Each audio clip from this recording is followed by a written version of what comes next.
I'm just kidding. Hey, we were trying. Oh, let me move my mic. God, who knows, y'all? This is a freaking task, I'll tell you. Let me tell you About this task.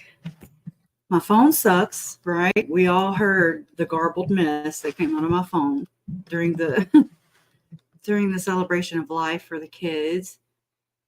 And so it's convenient, right? Just to pop on with your phone. Not my phone.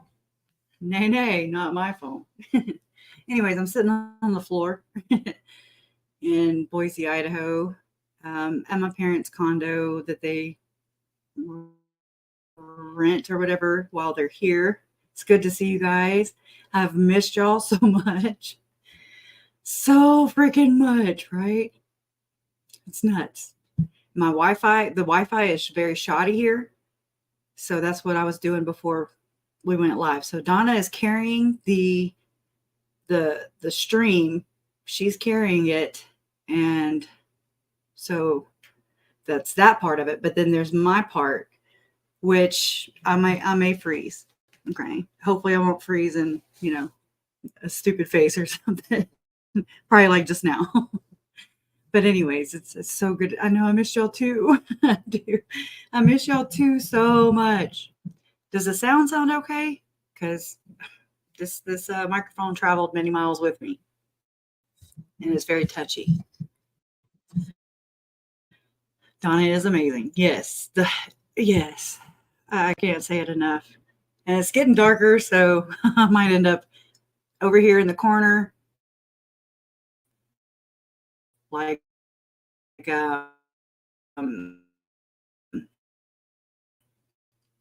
what's that movie? Nobody puts baby in the corner, right? Oh, and it's glitching. Oh Lord, it does sound good. Okay, good. Sunny days. Who cares? You're all good. All right. It's because I care. I mean, because I don't want it to be like super glitchy, and then everybody bitches in the comments. You know what I mean? And I'm just like, have you ever tried this? Okay, it's not easy. But it's worth it. You guys are worth it. I miss y'all so much. Dirty Dancing. Thank you, Spread Love, Not Hate. Thank you. Dirty Dancing. Yeah. But it's just been it's been so busy. Like, it's been busy. I've not really settled down at all. And I'm going back tomorrow. So I'm just like, okay, just tell me where I need to be. Tell me what I need to do. And I'll be there, So, yes. Everybody show love for Donna, doing the fact that Donna and the mods, are here and streaming it, whether I'm in the air or whatever, I mean, it has been, that's a relief. Like, y'all don't know how much that helps. Usually it's always before Donna, and y'all actually, and I don't even know what all to say because it's really shitty what happened. The last time I was in Boise, I had a rogue moderator, the main one, and who I'm assuming, because that's kind of how, once I realized what was happening, I was like, oh my God, is it because how do I say this? It's because I didn't conform and do things under their expectation, I guess you could say. Because, I mean, like, you got to think about it. I'm in Lake Charles. I'm just trying to get up here for a trial. This was last year. Didn't know what to expect. Never been here before. And I get here, and then I've realized that my mod is going rogue. And this person had every one of my passwords, everything. Okay. That's on me. I'm not putting that on anybody else. That's on me. I trusted, and I got duped. Okay. Got duped. And I'm not the only one that got duped. My other moderators, Trace on the case, Beach Bum, Mary wasn't a moderator yet, but she got thrown in there, because I had to kind of come up with a whole nother, or kind of work with the moderators I already had. We were trying to figure out what happened. Like, we were all scratching our heads like, what happened? And we all got duped in a big sense, a big way. And that's horrible. So if you're a family member and you're dealing with tragedy, and your family's case happens to make it onto mainstream media and is a high profile case, watch out. Is all I'm saying. Trust no one. You know what I mean? Not to that degree. And sometimes I know it's because I didn't conform, and I didn't feel comfortable giving out details like, hey, I'm going to catch a flight when my parents go, and I'm not going to sit there and tell people when my parents are flying for security reasons. It's not my business. It's my parents, and so I protect them. And the same, you do remember that? It is gross. It is really gross.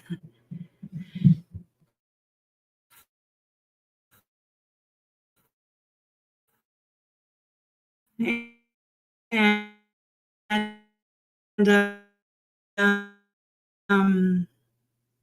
yeah, I should. And the red flags start popping up afterwards, just like, okay, that's different. Okay, who am I to sit here and tell you haven't had an experience or whatever? Opportunist, yes. But then it gets worse than that, because that person infiltrated. I can say infiltrated. I don't know, glitching. Another friend of mine, and I had to just kind of back away and just no, thank you. But anyways, enough of that. But that was what I was dealing with the last time I was here, which was such a betrayal. It was so, and I was quiet about it because I was trying to figure it out. And yeah, Trace says, I'll never forget. Donna came on another channel and said, Crescent needs help. Please train me. And we brought her on, and she took it from there. It was amazing. Yeah. I'm like, Donna, you need to make a video on how to be a moderator. Nobody knows this. I didn't know this stuff. I didn't even know what a damn link was. I was like, what do you do with a link? Hey, A. Aguilar, how are you? Oh, school projects. Yay. And Fancy Nancy, tell, I just want to thank you and Mr. Danny too. That's very sweet. Very sweet. So I'm glad that y'all been holding down the fort, and we're just, I can trust Donna, and I can trust Trace and Mary and Beach Bum, and Low Brands. I have a very good group of women, ladies who, they do this. They don't get paid to do this. I wish I could pay them. Oh my God. They're like, shut up. No. But I mean, I would love to. I would love to be able to do that, because they don't even realize how much they do provide comfort. But so, yeah, the day of the kids' celebration of life, I flew in. That was a long ass day of travel. It was my own little bit. Glad to have you. But the travel was so long, and I mean, like, I was sprinting from when we'd land, or when I'd land, and then it was my first time navigating, and well, hey, third verse, how are you? Yes, good, let me send you a link. I know you have a plane to catch. There you go. Okay, awesome. I'm so glad you can help me with all my stuttering. See, like, I get to my home screen and I'm like, what do I gotta do? Fun times, right? And so Mom and Larry are out to eat. I don't think it's good for me to say with whom, because it's not my story to tell, right? And I don't want to give John Pryor any ammo, if you know what I mean. Come on, StreamYard. So here we go. No, I can do that. I'm so glad, Megan. Make sure I have the right one. Yeah. Invite guests. Copy. And send that to Megan. I see you bubble. Do you have a bubble?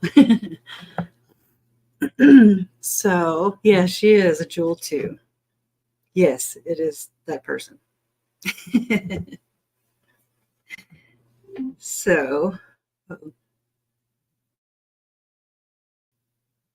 so Megan, yeah, Megan's on her way back home, or soon to be. I'm not, but she's gonna maybe come on and talk with us. Also, I loved, meeting Megan. I've watched ever since she came onto the scene. I was like, oh my god, thank you. It's like I've been talking into like so alone, on this end of it, where it's like, hey, there's more going on than just Chad and Lori exploiting Mormon doctrine. You know what I mean? So it's nice to hear other family members come into the same conclusion for the most part. It's like, okay, whew. So whenever you finally get to when I finally get to meet her, I'm just like, okay, yay, I'm happy. I'm so happy and proud of her. I'm proud of Megan, and all she's done. And let me pull her up. Here she is. Let's see. Well, hello. What you eating today? Hang on. I'm trying to make sure that I don't disturb other people. Oh yeah, right. You gotta turn your notifications. Okay, there we go. That's what. Yeah. Okay. I think Well, we're hey, good now. Hi there. how are you? You ready to fly? I'm doing Flying okay. back home? I'm ready to be home. I'm super exhausted. It's been a lot of driving, a lot of traveling, and I'm just trying to get something to eat before I get on the plane. Oh no. I'm sorry. Wi-Fi sucks. Can you hear me okay or no? It's called difficult research, people. Yeah. Difficult for a reason. I can. Hang Can on, let y'all? me see if I can connect to a better Wi-Fi. Right. Trace says, welcome Megan. You performed beautifully. Had us in tears at times. Yeah. Festus's mom says your voice sounded like an angel. And it did. You did so well. But tell us how you had to kind of do it so that you wouldn't, like you were backstage during that, between your songs. Tell us how that went. If you can hear me. Hopefully you can. I'm so sorry. So I can hear you, but She's frozen. hang on. Okay. I'm going to turn my thing off. Might help. Let's see. I'll try. Nothing's fast. Okay. Just know that. Audio avatars on. Let me turn mine off so it'll save some stream. So. Okay, can you hear me now?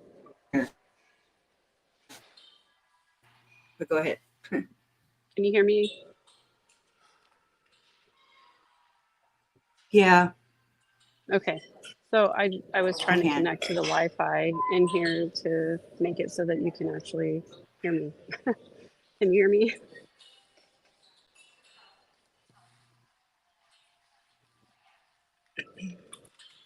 This is Everything's like delayed. So they can hear you. So that's good. Okay. Okay.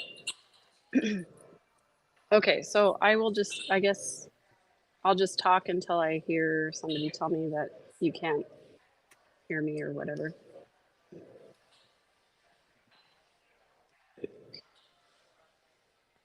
I don't know if you can hear me. I don't want to talk because it'll delay. I don't know what to do. Okay. So I don't know. Yeah, I just don't know tell if us people can tell hear us me. what's on your mind. Okay. Yeah. Okay. So I will just say, so in response to the comment about, They can. is there a process that you go through? Absolutely. So I've sung a lot of memorial services, and as a singer, it's really, really difficult to try and sing when you're also feeling emotional, because you can't really sing and cry at the same time. So I learned over time that I needed to isolate myself backstage and not listen to any of the comments about the person who was being honored, and not listen to the family members speak about the person, because I'm just an empath and I'm going to feel whatever they feel. And somebody cries, I'm going to cry. So I just had to,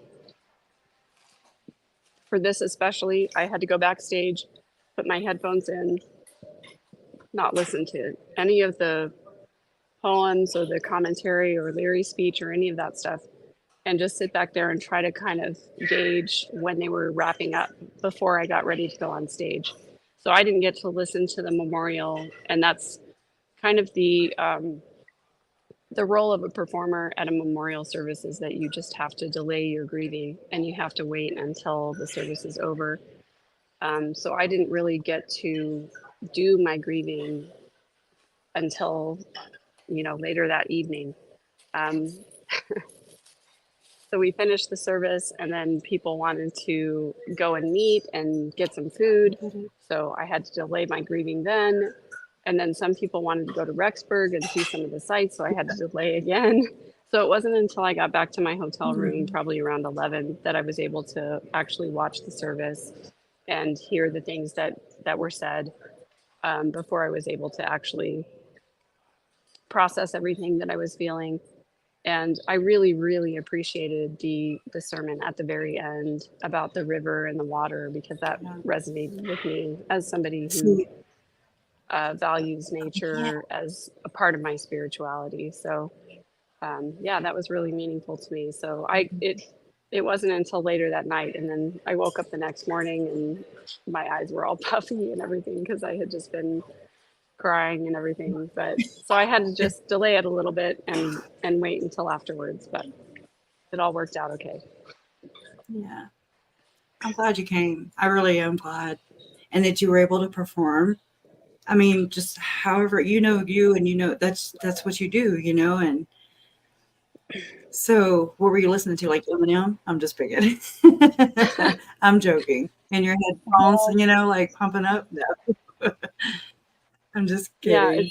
it's so hard as a recovering perfectionist, because when I used to perform, I used to be so neurotic about getting every detail right. And I asked my partner, I was like, hey, how did it come out? He's a musician, and he's critical in the best way. Aw.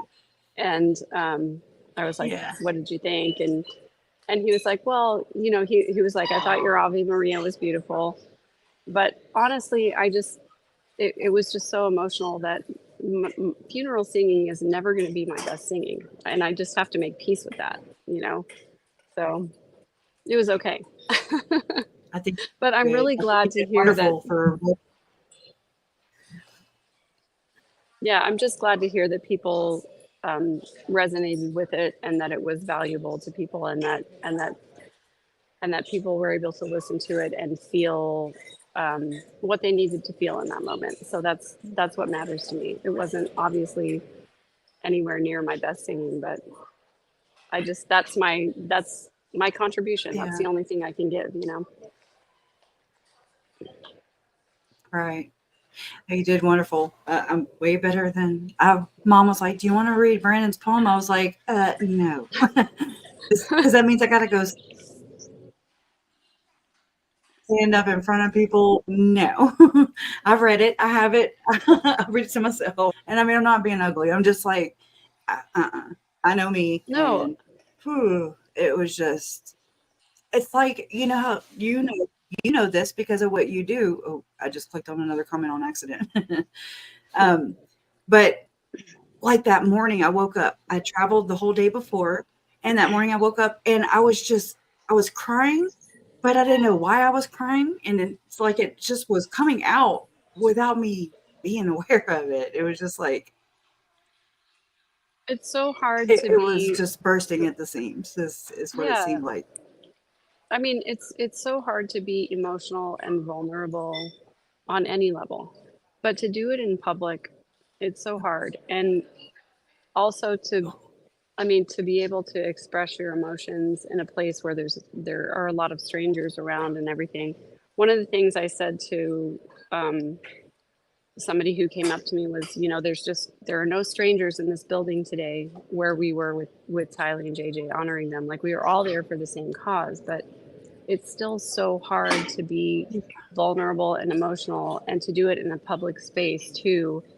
And where there are a bunch of people that you don't really know. It's different when it's just only family or it's just only friends or close people, but to do it in a place where Yeah. there's strangers, that's really, really hard, you know? Hmm. Yeah. I think that Lori and Chad put us in some really crappy situations, and we had really we had no say in this. It's not like we could say, "Hey, could you just commit your murders this way or that way?" So that it's nothing like that. There's no cover for that. Like Yeah, you you just have to not put on a. You just have to kind of put on a stoic. I don't know. It's just weird. yeah, I mean, none of us It's so asked for weird. this. None of us asked to be put in this position, and we're all just trying to make the best of it as best we can. And we're gonna get some things wrong, and hopefully people have some grace. But here's what I think is really important about what you're doing, Kresha, Yeah. and what I try to do on my channel is I try to be as real and honest as I can. And I try to allow myself to have emotions when they come up and to not hide them because I think the more real you are with people, the closer you are to them, and the harder it is for people to be critical of your emotional state. It's like Mhm. easy. It's really Right. easy for us to be critical of like Kanye or Taylor Swift or whatever because they're so far removed from us, right? But you and I are out And here Lori. kind of like yeah, you and I are out here and we're sharing our real vulnerable feelings and putting ourselves out here to be criticized by people. And for the majority of it, most people are kind and accepting because they see that we're trying to be real. And I don't think it's healthy to, Right. hide emotions or try to be less affected than we actually are. And for me personally, like that, the night after the memorial, that was just like one of the hardest times ever trying to process all of that and trying to say goodbye to the kids and My favorite trying to night. reconcile how I feel. Yeah.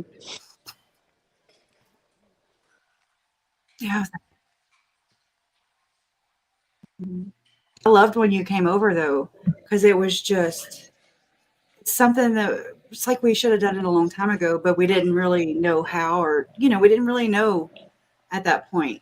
But I'm so glad that we were able to do that because it answered a lot of my questions, and I think it answered a lot of yours, and then created a lot more questions. Yeah, you it know, was funny. Kay and then texted we me got to and she fight again. said that, yes, 100%. Yeah, Kay texted me. I was, coming over to Boise, and she was like, "Hey, we're having pizza. Just come over whenever you can." And I thought, okay, I'll spend an hour or so over there. Kresha, do you realize that I was there for Yeah, no. 5 hours? I was like, it was a good 4 or 5. And I mean, I was at the point where I was like, why don't you just crash right there on the couch? You can just fall asleep, just blah, blah, blah. I totally should have Whatever, just you stayed know, there I on the mean, it couch just, instead of going to the cringy Riverside hotel that I went to. you And Larry actually got mad at me for do. going to Right? the Riverside hotel. Oh, man. I was I like, mean, I could leave you. Hello. well, next time I know better, but yeah, it was just so I'm just healing to be able glad. to talk to you guys and like fill in some of the gaps in my knowledge and for us all to sort of understand each other's position, understand like Kay and Larry know so much more about Charles and Lori's relationship than I do. And to hear them talk about some of the circumstances leading up to this and like when Larry was suspicious about things going on, it's just really, it's healing for me to know what it's confirming what my intuition already kind of suspected about this whole case. So it makes a lot of sense. Yeah. Yeah. If you could say, well, I don't want to put you on the spot because, well, You whenever can, it's fine. Luke You had can. the son, so I'm going to kind of posit the same question that Luke at the Sun. He interviewed me about a month ago, I guess, and he was like, "If you could say one thing to Chad Daybell, what would it be?" And I said, "I hate your books, Chad." And I said, put that in there. I don't know if you did or not, but I still have to go check and see. But what would you, if you could talk to Chad face to face, what would you say? Or Chad and Lori, you know? I don't know. First of all, I have to say that one of the best ways to insult somebody is to be sort of covert about attacking something that is important to them. So saying I hate your books is actually the best insult ever because that's Right? something he really It's like, cares. He you're cares a deeply about. murderer. Doesn't say so. For Lori, it might be you have terrible hair. Yeah. Because she cares so much about her hair. That might be the thing. No, I don't. Right. Gosh, I don't know. I haven't really thought about this honestly. When Lori first got arrested, and I knew she was in Rexburg. My daughter lived in Rexburg. I Yeah. Wow. thought very seriously about going there to the jail to talk to her. I actually signed up for an account to be able to talk with her, and initially it was approved, and then every time I tried to find a time, it was like all the times were blocked off. So I don't know if they weren't allowing people to talk to her or if she was having to approve people that were allowed to talk to her. But in any case, I never did get to. But I think that the questions that I have and the things I want to talk to her about, I think mostly just have to center around the fact of like, tell me what you really feel and what you really believe and how you feel as a mother. Because what I was thinking is, okay, if she really believes this doctrine, whatever you want to call it, that Chad is putting out there, that a person who's a zombie the body has to be killed in order for the spirit to be released. Where was the grief when you found out that your children were dark or that they were possessed? Because to me, if that's what you really believe, that's where the grief should have come. Because if you really believe what Chad said, and he says your children are possessed, and the only way for their spirits to move on to the next world is for us to kill the body, then their spirit can be reunited. Where was the grief at that point? Because for me, that's where it would have come in. Oh my God, I can't believe that my child has been possessed. I can't believe that this evil spirit has taken over. They're already dead. And the only thing that I can do is kill the body so that their spirit can move on. Where was the grief at that point? Or at what point was there any grief at all?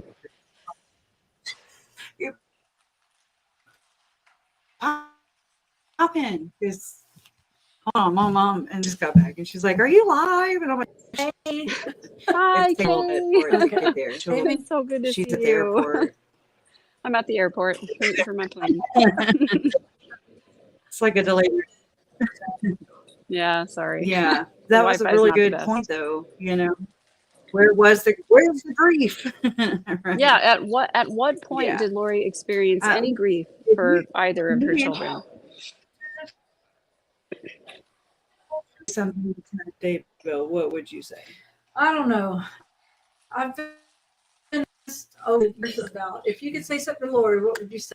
And it would be like I could say it in minutes. It would be like a lot of stuff in my fists, you know? Tell me about a book. Like we've had to do his books.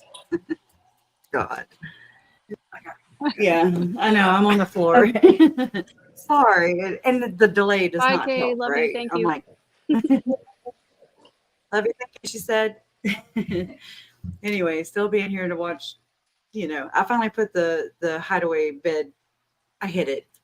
So that way I don't look like I'm on display. Because Mom and Larry sit right there and they watch the TV, and I'm just like, I'm in a bed. It's weird. But yeah, hashtag where's the grief, right? Yeah, exactly. I mean, at any point, if But Lori had expressed any kind of grief over losing her children, whether it was to zombies or dark spirits or anything like that, I never saw anything like that from her. And that's what's besides her confusing. saying, I grieve with you who mourn my children, right? In her allocution. And I'm just like, no, hooker. No, you do not. You don't That get to whole do that. statement, You forfeit. yeah. So, like you said, oh, go ahead. Go ahead. No, I just was saying that entire statement was so I'm infuriating to sorry. me. Go How she ahead. called Tammy her good friend, her eternal friend. I mean, how it just Yeah. it was so infuriating to me. I just was it was like Rex said, I was just filled with rage that she would be so disrespectful to her victims, Still, like, Yep. still, it's like you've had time. She's had years to think about this. And she's Yeah. still like, I'm going to be number one. It's all about her, and how this, how her children made her look as a mother, how her husband made her look as a wife. It's all a pawn. And just to not even know, you have a lot of stories growing up and stuff with Lori and how she acted, and you tried to hold her accountable then, but kind of you don't. It's like you're not built with don't just come with all these tools, right? So you have to kind of like make your own No. toolbox. Yeah, I didn't have any of those skills as a teenager to hold her accountable. I had no idea that she was being manipulated. It was just what I was used to in my family. We experienced all those things, and it was like I didn't realize until much later when I was an adult, probably told 10 years ago, that was manipulative behavior. I had to go back and reassess all my interactions with her and say, oh my gosh, yeah, that was really terrible.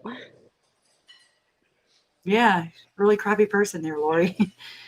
But I mean, but I'm proud of you. I really am. I mean, if nobody else tells you, then I mean, and there's plenty of people in here who just love the fact that you have come out and talk about this, and it's important. It's a very important work.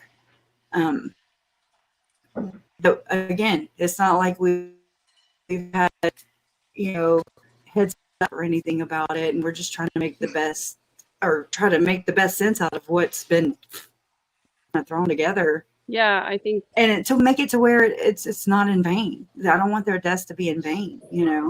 yeah, exactly. I think you and I are on the same page in that we're trying to create healthier conversations around something that was really harmful. I think we're trying to help people to recognize these harmful behaviors and to find a way to hold people accountable and make it so that, yeah, exactly, so that their deaths were not in vain. That the horror that they experienced and the terrible circumstances, if we can find a way to make it a conversation about how to be healthier and how to relate with each other in healthier ways, then their tragedy becomes something positive. And I think you and I are both trying to do that. So I appreciate that about you. Yeah.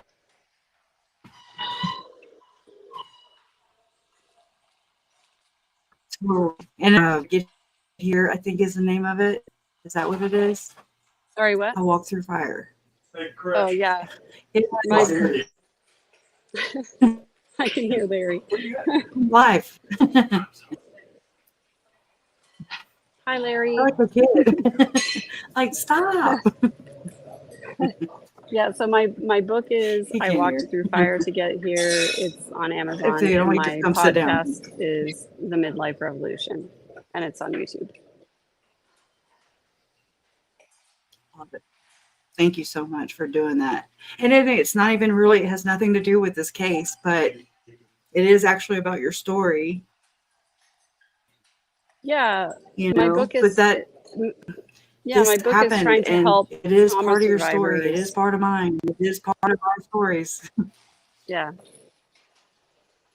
Yeah, I want to help other survivors who have been through traumatic things, and the podcast is more about Like, I trying just- to help people I have healthier get it. conversations.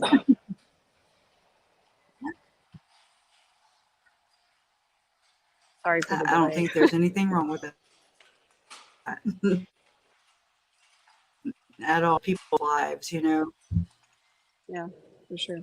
And I mean, I bought Chad Day books. I bought You Are Not Enough by Jody Hildebrandt. Okay, Oh my these were gosh. given to me, but don't buy these books. Well, Right. Kresha, I have send two me your copies, address. right? Send me a And I'm text just with your like, address, and I will send you a copy of my book. Cox Road. No, I'm figuring. You'll get it. Anyways, it was so good talking to you. How long is your flight? Yeah. Is it going to be a long one? No, it's a direct flight. It's about 3 hours. It's not bad. So, but I probably need to head down to the gate. I think boarding starts in about 20 minutes or so. So I should probably go. Awesome. Okay. Well, thank you so much for joining us. I'm sorry about the Wi-Fi get settled, landed No and worries. settled. Are you planning on coming back up for? Oh yeah. I mean, I don't really. Okay. I would like to too. Once they, I know there's one phase and then there's a whole other phase, and whatever and however that goes, I don't really know. Yeah. So Are when you the confident that they prosecution, will find Chad Daybell guilty? not yet. The one thing that I keep trying to cling to is that I think any human being who cares about other human beings, when they see the photos of the children, are going to want to convict somebody. And I think there is a lot of good evidence against Chad at this point. But I also keep trying to temper my expectations, because all Pryor has to do is create reasonable doubt. And if he does that, then there's a possibility that he could go free. So I have to prepare for that possibility. So the prosecution is, I think that's going, yeah, they're going through their part. Then the defense is going to call their witnesses. Then there will be deliberation. So I'm going to come up at some point. I'm just going to kind of try to keep track and figure out when the best time is for me to come, because I want to be there for verdict and all of that Call me. stuff. So I will be back. Yeah. I'll be back. Right. Yeah. Well, It's a warning. let me know, and right. And this next time we will just not get a room. Okay. We'll just have a freaking slumber. Yes, I will not Because- go to a crappy hotel on the river. I will Because stay it's with you smart. guys. It's smart to just hang Yeah. out. So I appreciate you. I really do. Everybody here does too. And I love what you're doing and what you have done. And you're just a beautiful person. Can't wait to see the picture of over, where the man was like, "Ma'am, can you read that sign?" Anyways, that was hilarious.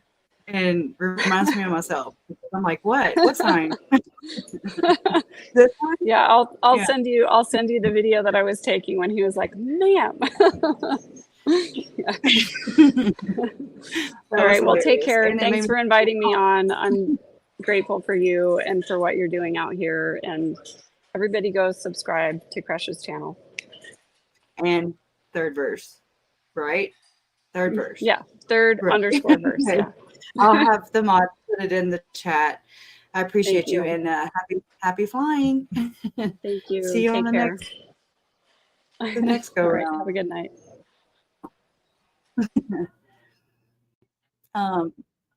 Okay, awesome. Wow, y'all, I feel like that's a good opportunity, right? And then the internet does its thing. So hopefully it wasn't doing for y'all what it was doing on my end. I hope not. But I know a lot of people have been talking about this whole John Pryor lying about the one story, two stories, and one story or two story, one story, two story. And it doesn't matter. He's just sitting there trying to plant reasonable doubt. He's just trying, and he's lying. He's straight up lying. Technically, that's when it's like you start getting into the semantics of how Chad Daybell and how Lori Dale justify, and Melanie Gibb and David Warwick, how they justify all these things in their minds. Okay. So technically, it is a one-story house, but there's an addition. And I really feel that Daniels, the FBI detective, remember, he was the one that was going around and around with John Pryor in Chad Daybell's preliminary hearing about John Pryor kept trying to pretty much do a whole pasture thing. There's other cemeteries and pet cemeteries and whatever. He's just doing his word game. Okay. Wordplay. Thank you, Cindy. That's so sweet. Thank you. I appreciate that. And I think he's losing credibility too with the jury. Thank you. Lori's charges did not happen until after her verdict was read. I don't know. Fill me in on that. But what I am saying is that Steve Daniels is how I remember knowing that Chad Daybell could see from his upstairs bedroom in the A-frame addition to the house. Okay. And he could see both grave sites from him. Steve, there's a picture that was shown in court for Lori. So I think maybe this is when prosecution will be able to expand on that, with the jurors and just say, well, here's the picture. Here's his testimony, Steve Daniels. You kind of get to where you're going to believe this defense attorney or all these professionals, all these experts, all these detective agents. This is what they do for their jobs. And just think about all the things that they had to see that they can never unsee. And I mean, I hold a lot more credibility in these detectives and, what I mean, these FBI agents. And I think that's what I'm assuming, because they didn't get up and clear that up right away and call them out, although we would love for that to happen. If we could just have that realtor just be there on the prosecution's team, that'd be lovely. What's your property? How big is it? So I don't want to sweat that too much. It is aggravating them because it seems like a bunch of that. But I really feel that prosecution will clear all these things up. And I really think that we need it, and I mean, the jury, they may not know that they need it, but they need it, just to kind of rope it back in, because John Pryor is doing what a defense attorney, I would say, is supposed to do, I guess. I don't really know. Yeah, spread love, not hate says,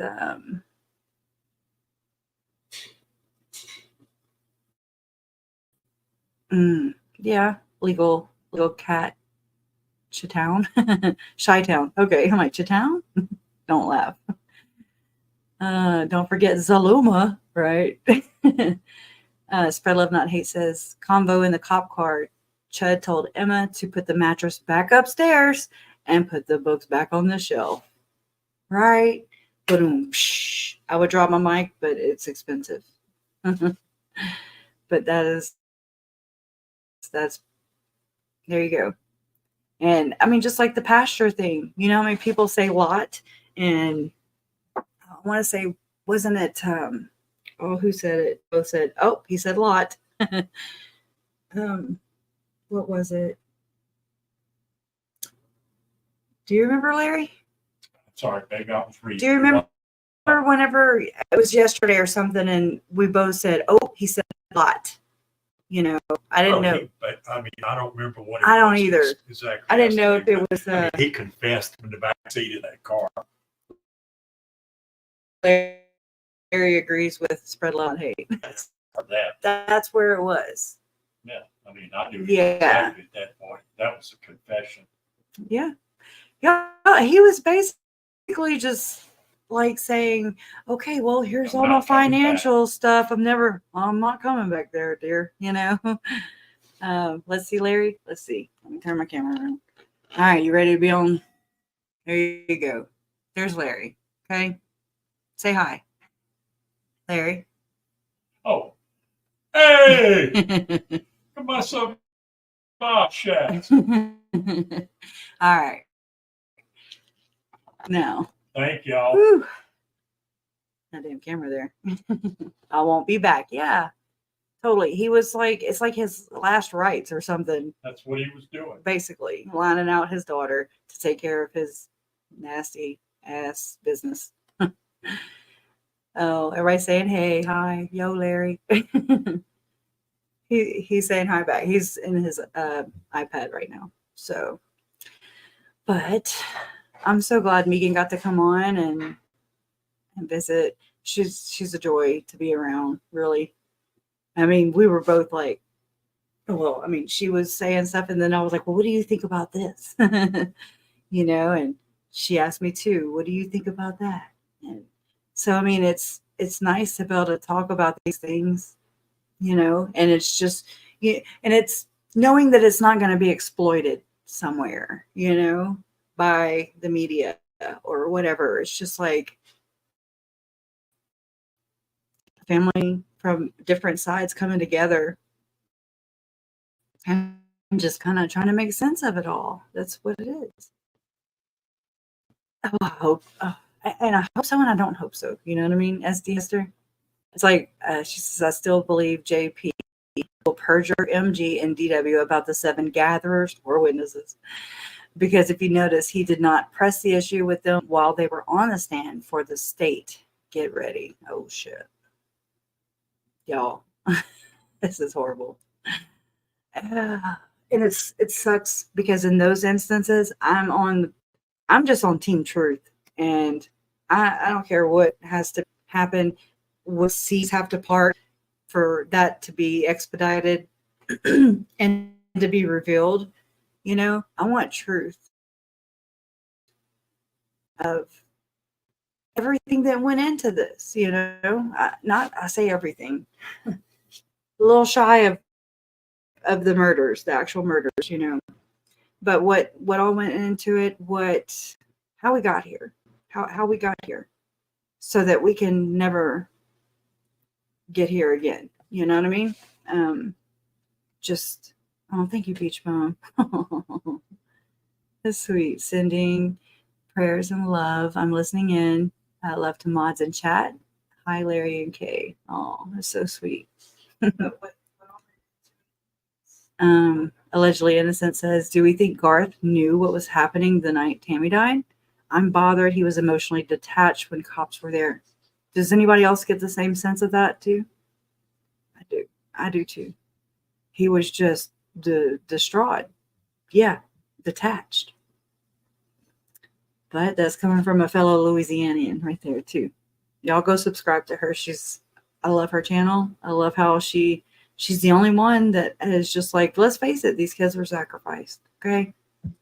It is what it is, you know? So I appreciate that.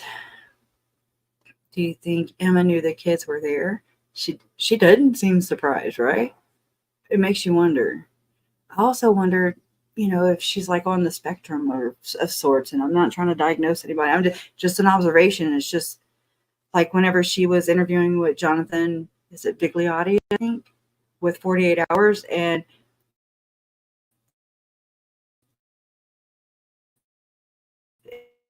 it looked like she was dissipated. I'm sorry, I don't know what else to call it.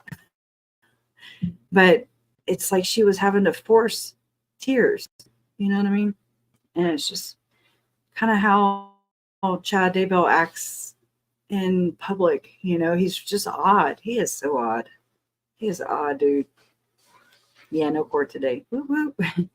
So I'm leaving tomorrow at 10:30 in the morning. So there's that. Get a fly back home. Go see my boo. Oh, I've missed him so much.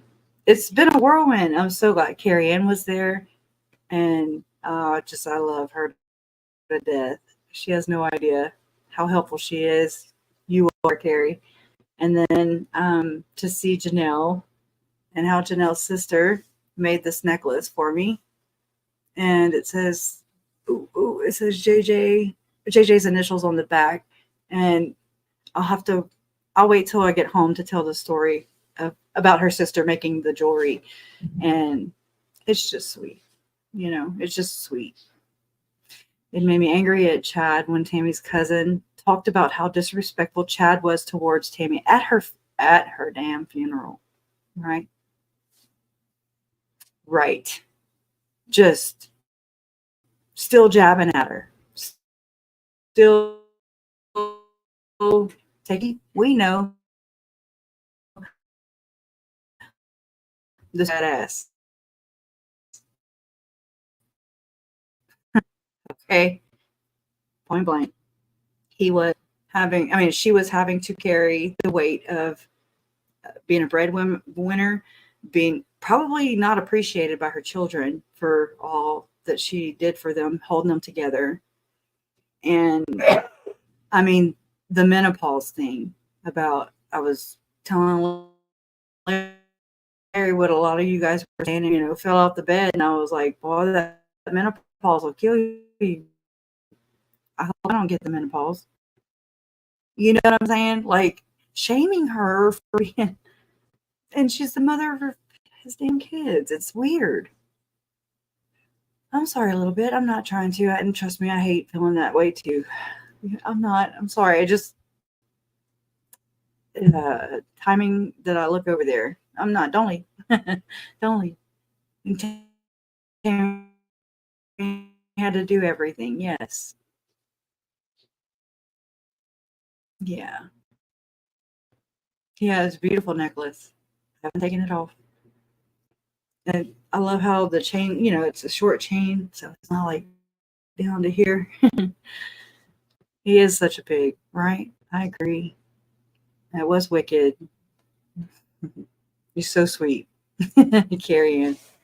And I got to meet Jean Marie. Too, y'all. I was like, oh my God, I love Jean Marie. She's always been around. Supporting the channel, the live stream, interacting with us. So thank you, Diane. Thank you, Triva. And I haven't really been able to watch ever since I left. I caught, oh my God, but I'm not at home where I'm just, where everything's normal. No, but I do have the necklace. Hold on, I'm trying to answer Justice Jane. The Pura Vida necklace, I did bring that one too. How they described it in court. It's a necklace, the charm that was found nearby the fire pit. And so I bought that. It's rather large though. I didn't, if I could, I would get it a size smaller, but just my way of trying to pay tribute to Tylee. You know, I feel like Tylee in this trial, Tylee has not really been talked about, and it bothers me. It bothers me because it's like, okay, I mean, there's other victims here, you know, but I don't think it's on purpose. It's just a feeling I get, you know. I'll be back. I love you too, a little bit. Appreciate you being here. Leah Amherst. Oh, I appreciate that. I think we're all tired, right? I can't wait to get home, and they had a bad storm last night. And it wasn't from Chad. Just know that. So they even canceled school. Was it last night or the night before? It was the night before. Yeah, that red balloon was weird. I was sitting next to juror number 18, right? Tom. I had never met him, and I was just like, oh, okay, that's Tom, you know. And that balloon came down, you know, from way up. And I guess, you know, ran out of helium, of course. And it kind of came down, and it was like touching Tom on his left shoulder, you know, like string. It's like, oh my. And then I didn't look, but somebody had put it in the chair behind us. So it looked like a balloon came down to, you know, watch the tribute with us, watch the celebration of life. So makes a good story. But I mean, just, it is a red balloon, but it was different. And that place they did really well with setting all that stuff up, and, you know, everybody that contributed, it was very sweet. Oh, thank you. But that, I mean, it was just one of those things, you know, that you find comfort in that, you know. Just, however, I know that science, you know, brings the balloon runs out of helium and it can't stay up there anymore. I get that. But right there, that good things, you know, that there's meaning behind it. But some people call that magical thinking. I call it coping. Let's see. Hey, Jay. Love you. Appreciate you. Oh, I miss you so much. Right? The woman reporter, and then I showed up at the end of it where the JJ pillow was. I'm trying to think. Just to hear my brother, you know, write that whole thing, which you could not hear on my channel, but just to hear Todd talk. He's behind bars too, and just like whenever Mom did the victim impact statement at Lori's, you know, allocution or whatever sentencing, and the part where Mom says, "Lori, Todd forgives you." I mean, it just says so much. It says so much to me, because here you have, you know, what Lori and Chad would consider demons, right? Here's my demon, they are. And then here you have Lori and Chad, the church Jesus goer, you know, the church Jesus people. And then you have the church Jesus people, Lori and Chad. Lori's convicted of, you know, murder and conspiracy to commit murder, and then here's my brother forgiving them for murdering his son. You know what I'm saying? It's just, to me, it speaks volumes. as to just because you go to church doesn't make you hot snot. You know what I mean? So, yeah. And so I'm proud of my brother for doing that. I really am proud. Yeah, it was powerful when Mom said that. You know, it was short and sweet. I hope she says, Kresha thinks your books suck, Chad. That's all I hope she says for me. Chad, your books suck. Love, Kresha. Yeah. I believe it meant something too. Yeah. Yeah.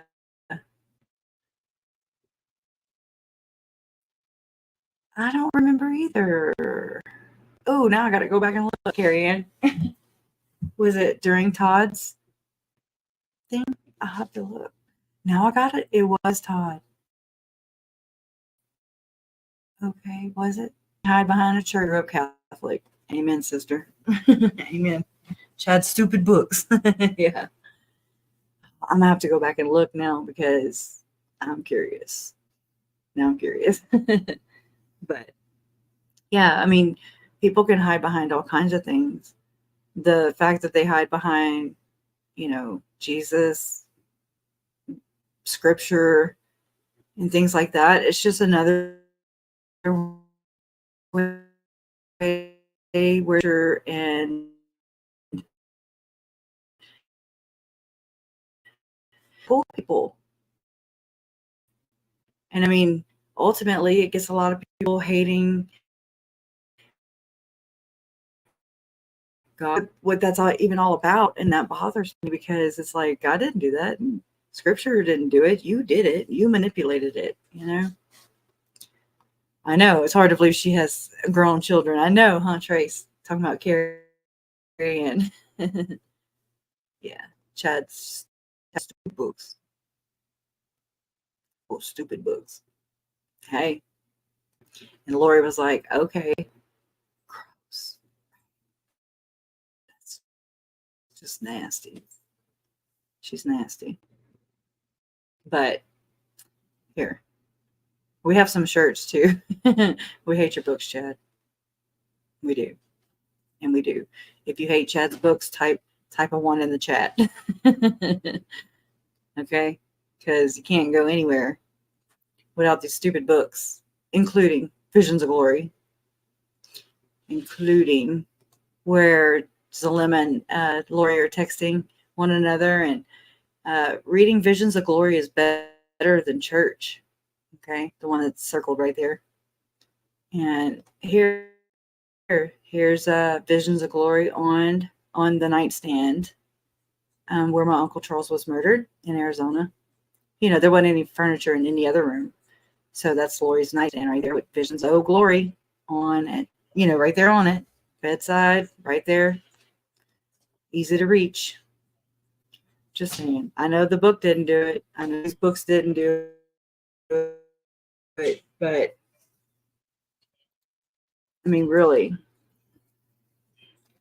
Tom Harrison is mentioned or he's involved in these cases.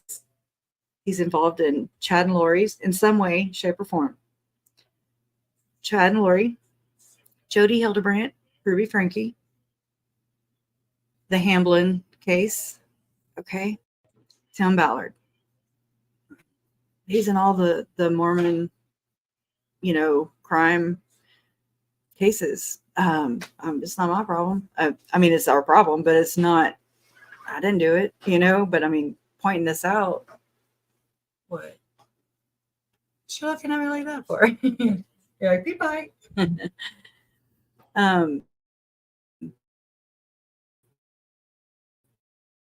All this stuff out, and they get mad at usually the whistleblower, the one calling it out, and not the actual person, not questioning why Tom Harrison and his book and everything how does that happen? How can you be involved or be mentioned in every one of these cases? And I want to know about that. one thing I do want to share with y'all before I go, because I'm not going to make it a long life. I got to pack, this stuff up.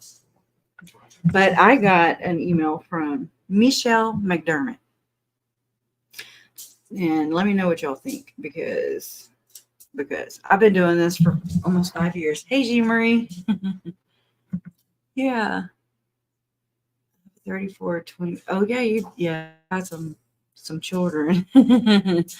They're my bonus babies, and not babies. 34, 24, 14, 11, and 8. And then my 18-year-old and my 24-year-old, right? It's a lot of kids. Okay, let me pull it up real quick. And I did get a picture from Ian, not Pulowski, but it was funny. I'm going to have to share it on the community wall because it made me laugh. Let me see if it'll pull up. Yeah, I'm going to put it on the community wall. But do you see the rig he's got there? He's got a box with a magnifying glass up to Chad so you can see him. I think it's funny. And I mean, I appreciate that one, right? Yeah, I did turn it towards the balloon. Okay, let me go to that email real quick. And like Surviving the Survivor reached out to me too. And it says I won't be able to send email soon because I have so much. I don't have enough space or something. And I'm not at home where I can just, upload everything and just back up. Okay. Michelle McDermott. Well, I mean, it was right here. Let me type it in.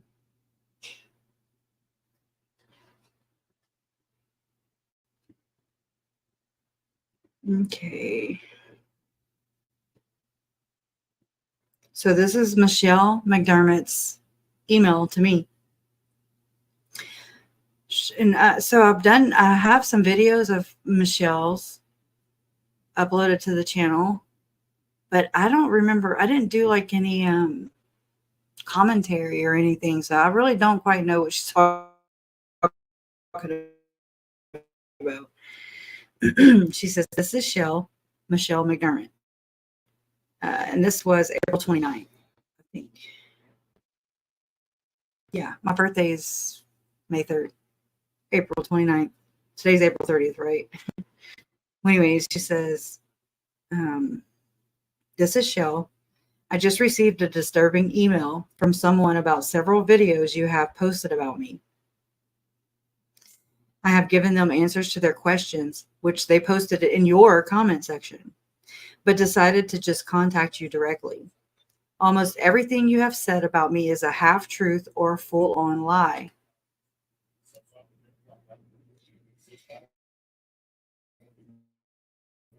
With the other side information you are trying to convey. I've been trying to get a hold of these people for going on 5 years now. And this is finally 5 years. I get a reaction. When I didn't add anything, it's just I posted there. But if I did, let me know where, She says, my email is on my site, nofearpreps.com, for you to get clarification.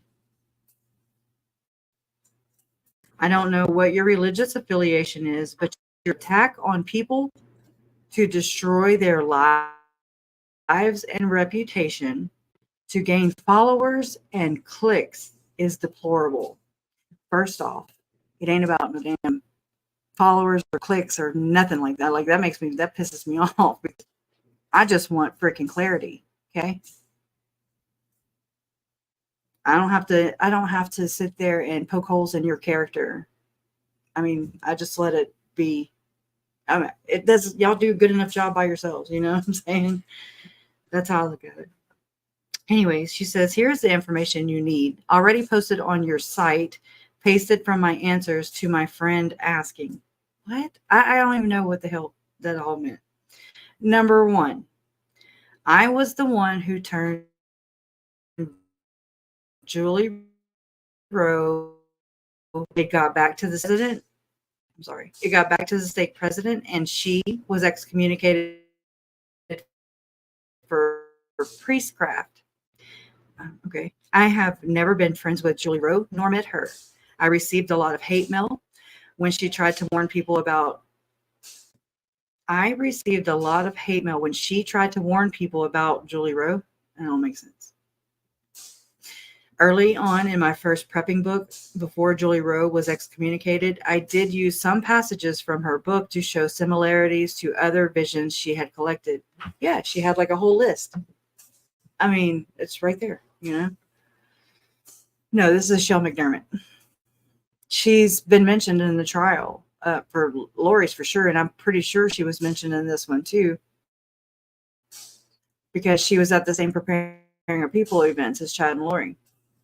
She's co-authored books with, and forgive me if I say it wrong, but I mean, she co-authored books with Mike Stroud. Okay. And I mean, I don't get any weird feelings, you know, weird vibes from her, you know, but I mean, I don't like the way she anyways. Anyways. So I did use some passages from her book to show similarities to other visions she had collected. I found out later Julie Rowe had co-opted those visions from others. Not my problem, and nor do I. I don't really care about this aspect of it. I mean, but I am going to repeat it because this is what she's saying. So I'm correcting, I guess, myself. So, or just letting y'all know so we can all just be straight as far as what Shelley McDermott thinks. She also says, number 2, I also worked hours with detectives to find out how to infiltrate Chad Daybell's circle of friends. I have never quoted Chad Daybell or been in association with him. I have not, nor ever will be, a member of AVAL. Number 3, I have a collection of over 2,000 visions /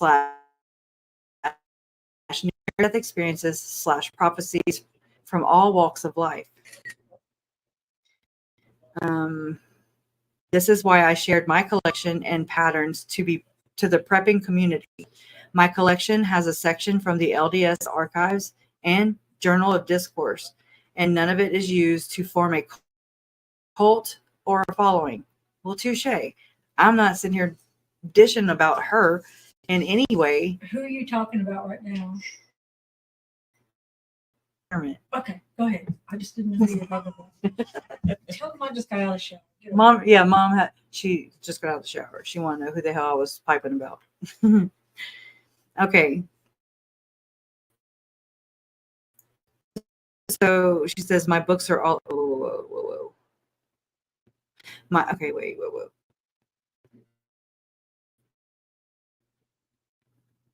Okay, so she says, I have a collection of over 2,000 visions, near-death experiences, prophecies from all walks of life.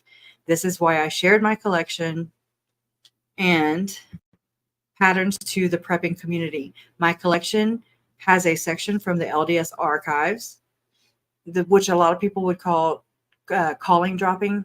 Okay, so this is where they're like, well, President so-and-so said this. You see what I'm saying? And mosh pit of near-death experience and vision stuff. Okay. My collection has a section from the LDS archives and Journal of Discourse, and none of it is used to form a cult or a cult following. Some of my books include near-death experiences and prophecies that show how bad things get, and people have to find places of refuge.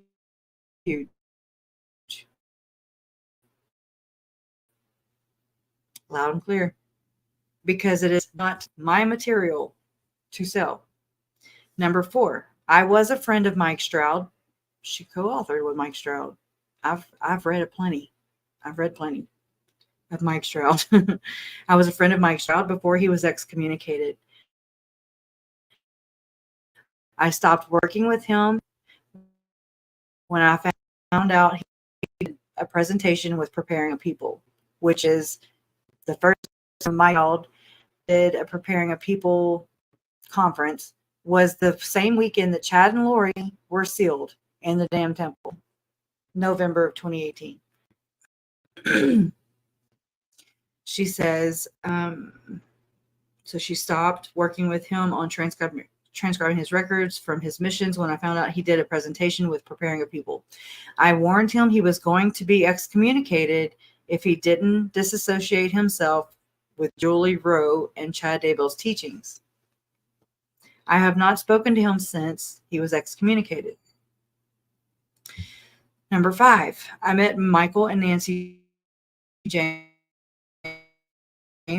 of Atonement of Jesus Christ.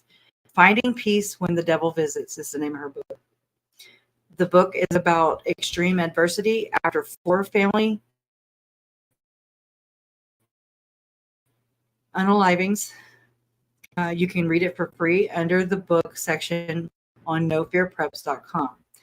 I vowed never again to speak for Michael. I vowed never again to speak for Michael and Nancy because I was lied to.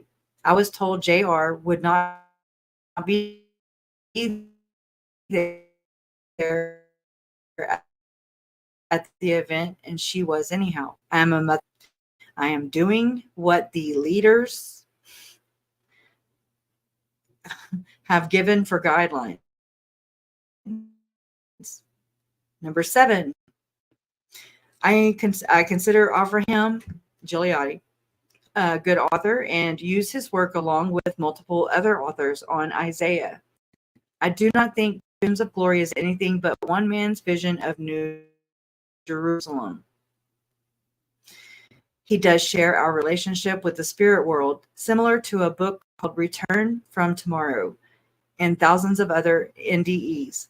There are no zombies, spiritual wives, darkness scores, or multiple lives, theories, and visions of glory. CD, Chad Daybell, and Lori Vallow used that book to justify their murderous, lustful hearts. Okay. Isn't that Annie Cushing's channel, Murderous Heart? Wow. Just say Number 8, Chad and Lori, along with JR, use the pendulum, energy healing, to contact spirits, to give them answers. Think Ouija board. I'm well aware. I have lost family and friends for speaking out against energy healing. I know David Warwick from listening to a fireside on his visions. I never met or heard of Melanie Gibb. Girl, I don't blame you. You ain't missing nothing. Okay, I never met or heard of Melanie Gibb until after the trial when David introduced her. Okay, so she does know her. I have never met Jody Stoddard. Well, there's another one. I have listened to a few of her podcasts. Me too. God, it's hours and hours that I can never get back. Right? Because nobody came right out and said any of this stuff. Nobody. I have even recorded myself, my own phone with another phone, and I'm trying to, sit there and get Mike and Nancy James' attention while they were live one day. Just like I have questions. They just poof. They go into a cavity of a rock real quick. Anyways, she says, this is number 9. I'm an avid researcher, and study of the end times is only a fraction of that. I used to teach seminary in California and know where to find research in the church materials. I am horrified at the death and destruction brought about by Chad, Lori, and ultimately Julie Rowe. I am horrified at their followers for not heeding the warnings early on. Can I just say that, like, Tylee and JJ, how are they going to hear? I understand what she's saying, but that feels a little freaking gross. My heart. Does she not know that I am family? Is what that pisses me off too. I am horrified at their followers. What about people that are rubbing elbows with them at these conferences? So like Michelle McDermott, like Mike Stroud, like Abraham Gigliotti and Tom Harrison and all these Rod Meldrum. What about those people? Okay. It's not just, it don't come down to followers. Okay. That doesn't mean shit to everybody. Just saying. Their followers for not heeding the warnings, I guess, that she was trying to warn everybody about early on, that they were being led astray. My heart breaks for the family. I'm family. Just in case you didn't know that. Just two friends. But I bet she's the one, because soon after she sent this email, I have a complaint against my channel. So I'm just not going to say for sure it was Michelle, but one can wonder. She says, my own mother ran off from her family to be with a man she was having an affair with. This has all the hallmarks of restless. This has all the hallmarks of reckless lovers who are delirious, lust, and selfish people, I'd say. Is this another number 10? Number 10. I have never been excommunicated. I have always kept her bishop apprised of any books I have not given any lectures for many years. 2020, Paul Pulsifer was there. I remember, because she's like, oh yeah, with all the, you could tell. I'll have to find that for y'all, because Paul Pulsifer, who comes up and Melanie gives comments about, standing outside the box, 7 witnesses, standing outside the box. And it was like within 2 days of Tylee's murder. And he was like, thank you so much for the sacrifice that was made. Okay. I don't make this shit up. I wish I would. I would feel a lot better if I was making it up. I will pull it together while I'm traveling. She says, I have not given any lectures for many years. 2020 was the last one that I tracked. Defined many years. I pulled away from the preppers to pursue other research. But if I found more research, I would appreciate it if you would pull down the false accusations trying to make before I have to contact a lawyer. I have already contacted YouTube. There you go. For privacy violations.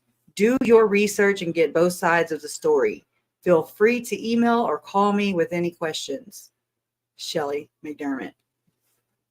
Anyways. Yeah. Awesome, right? Let me catch up on the comments. Sorry that was so long. Oh, did it not come through very good?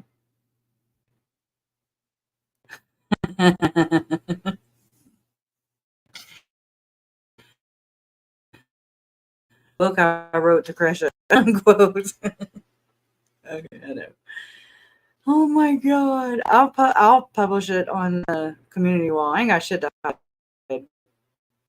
I am not trying. It ain't about no damn following. It ain't about views. I could care less. Obviously, y'all know that.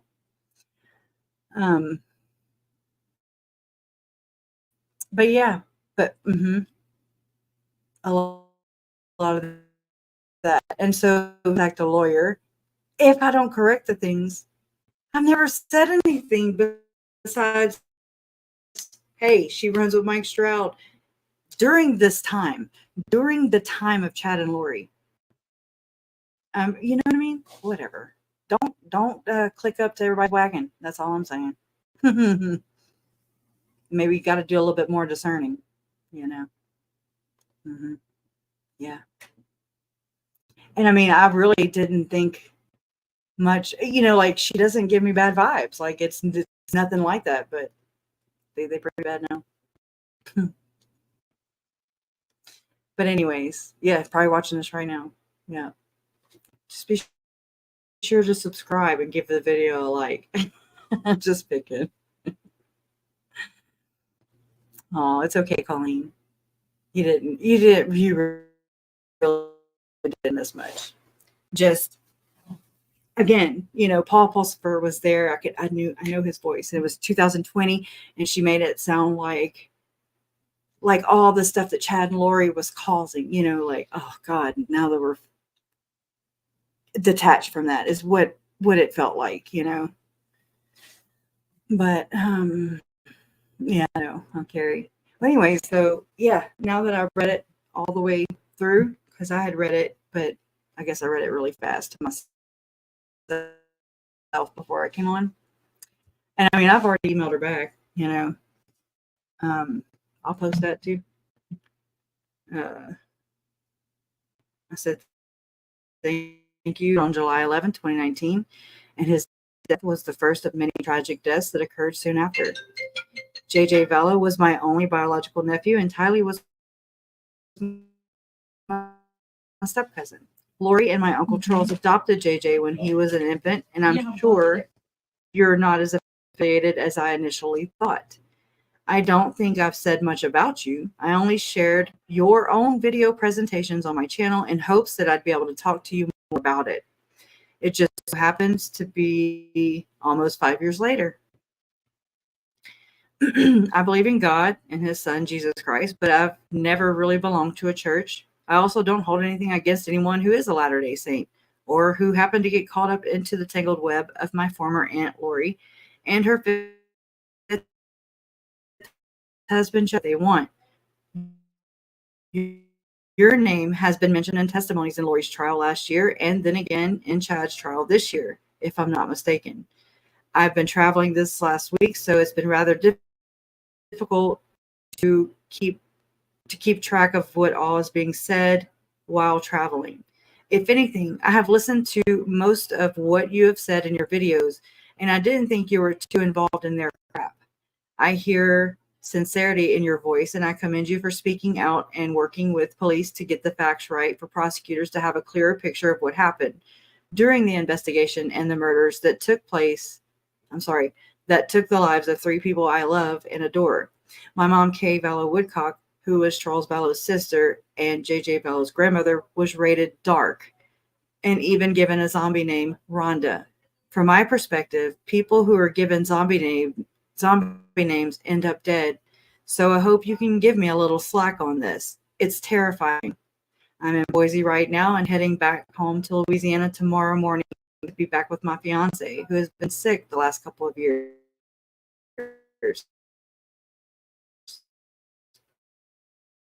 Not great, so I try to stay on top of it as best as I can. Videos and apologize for getting anything wrong if I did.